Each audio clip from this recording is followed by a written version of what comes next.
Hello everyone, আজকে UGC নেটের unit ৮ থেকে কিছু প্রশ্নের উত্তর দেখব বুদ্ধচরিতম থেকে।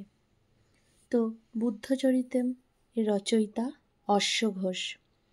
বুদ্ধচরিতের মোট সর্গ সংখ্যা হলো ২৮। বুদ্ধচরিতের প্রাপ্ত সর্গ সংখ্যা হলো ১৭। মানে ২৮টি সর্গ সংখ্যার মধ্যে এখন মাত্র ১৭টি সর্গ সংখ্যা পাওয়া যায়। অশ্বঘোষকৃত বুদ্ধচরিতের সর্গ সংখ্যা হলো ১৪। আর অশ্বঘোষ মনে করেন সর্গ সংখ্যা ১৪।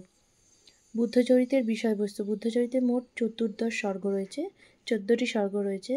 তার মধ্যে প্রথম স্বর্গের নাম হলো ভগবৎ প্রসূতি, দ্বিতীয় স্বর্গ অন্তঃপুর বিহার, তৃতীয় স্বর্গ সদ্বেগোৎপত্তি, চতুর্থ স্বর্গ স্ত্রী বিঘাতন, পঞ্চম স্বর্গ অভিনিষ্ক্রমণ, ষষ্ঠ স্বর্গ ছন্দক নিবর্তন, সপ্তম স্বর্গ তপবন প্রবেশ, অষ্টম স্বর্গ অন্তঃপুর বিলাপ, নবম স্বর্গ কুমারান্বেষণ, দশম স্বর্গ শ্রেণ্যাভিগমন, একাদশ স্বর্গ কাম বিগর্হণ, দ্বাদশ স্বর্গ অরাড দর্শন, ত্রয়োদশ স্বর্গ মার বিজয়, চতুর্দশ স্বর্গ বুদ্ধত্ব প্রাপ্তি। বুদ্ধের জন্ম ৫৬০ খ্রিস্টপূর্ব। চীন ভাষায় বুদ্ধচরিত অনুবাদ করেন ধর্মরক্ষ। তিব্বতী ভাষায় বুদ্ধচরিত অনুবাদ করেন ক্ষিতীন্দ্র ভদ্র। ইংরেজি ভাষায় বুদ্ধচরিত অনুবাদ করেন E.B. Cowell and H. Johnston. German ভাষায় অনুবাদ করেন F. আয়লার অ্যান্ড C. কাপেলার। ইটালি ভাষায় বুদ্ধচরিত অনুবাদ করেন C. ফার্মেচি। বুদ্ধচরিতের রস হল শান্ত। বুদ্ধচরিতের রীতি বৈদর্ভী। বুদ্ধচরিতের গুণ প্রসাদ। বুদ্ধচরিতের পিতা হল শুদ্ধোধন। বুদ্ধের মাতা হল মায়াদেবী।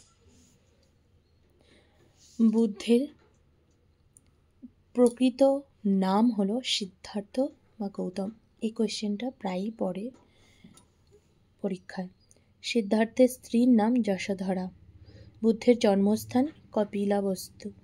শাক্য বংশের রাজা শুদ্ধোধন। মায়াদেবী স্বপ্নে দেখেছিলেন শ্বেত হস্তিকে। ভগবান বুদ্ধের জন্ম হয়েছিল পুষ্য নক্ষত্রে। এই যে মায়াদেবী স্বপ্নে দেখেছিলেন শাক্য বংশের রাজা, এগুলো বিষয়বস্তুটা পড়লে আমরা জানতে পারবো। তো এই কোয়েশ্চেন এর মধ্যে থেকে অনেক কোয়েশ্চেনই ইউজিসি নেটের এক্সামে আসে।